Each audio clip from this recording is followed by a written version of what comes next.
Hello, I'm Lady Smith, Chair of the Scottish Child Abuse Inquiry. Today, I publish my 13th volume of findings.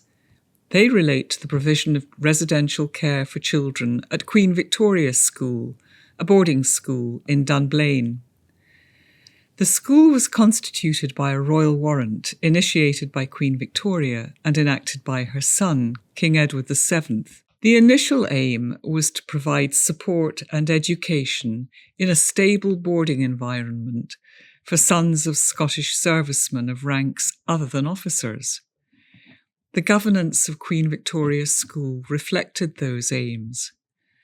Oversight and management of the school was the responsibility of Her Majesty's commissioners, who were and are largely made up of senior military officers of the services of which pupils' parents are members. It was mistakenly assumed that with that background and governance, the school would provide appropriate and safe residential care.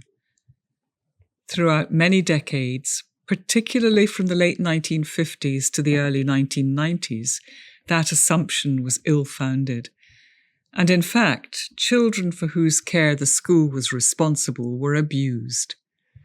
Factors that enabled abuse to occur included inadequate management and oversight, not enough staff, and undue adherence to a robust military culture. The pupils at Queen Victoria's School were all boarders, and they were exposed to risks of sexual, physical, and emotional abuse. For many of them, those risks materialised, and children suffered abuse. I have no difficulty in finding that children were abused by staff whose abusive practices were such that they must, or at least ought to have been obvious to those in positions of responsibility. Further, they were abused by senior and other pupils, some of whose practices must or ought to have been obvious. The culture of the school was such that pupils were subjected to initiation ceremonies. There was a hierarchy that enabled abuse of power by senior pupils.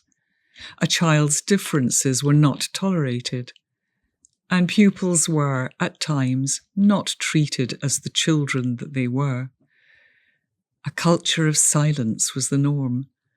Staff encouraged pupils not to clype or report what was happening to them, and some ignored obvious abuse. Violence was allowed to prevail at Queen Victoria's School.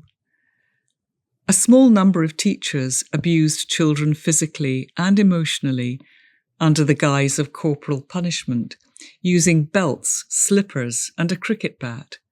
They also used heavy wooden dusters to instill fear. Violence by older boys towards younger boys was endemic. It included unofficial punishments being meted out by boys in authority, either prefects or monitors, especially up to the 1980s. Cruel and terrifying behaviour by older boys towards junior boys was commonplace in the senior boarding houses. It included tying boys to chairs, putting bags over their heads, and in one case, threatening to throw a child down a lift shaft. In 1991, a concerned member of staff, Glenn Harrison, wrote to the press and to parents to tell them of his genuine anxieties about bullying and violence, which he described as a dark side of the school. His actions contributed to improvements in child protection being achieved. 2 members of staff sexually abused pupils in different decades. Ben Phillip, a teacher at Queen Victoria's School between 1973 and 1993, groomed and then abused multiple primary 6 boys. He used a mixture of kindness and intimidation towards vulnerable children to present himself as a father figure. His behaviour and use of innuendo was well known throughout the school, yet the school took no action. James Clark, a drumming instructor, abused 7 female pupils in recent years, between 2011 and 2019, by means of indecent assaults. He groomed them openly and patiently so as to seek to normalize sexualized behavior. When his conduct became known about, it stunned the school.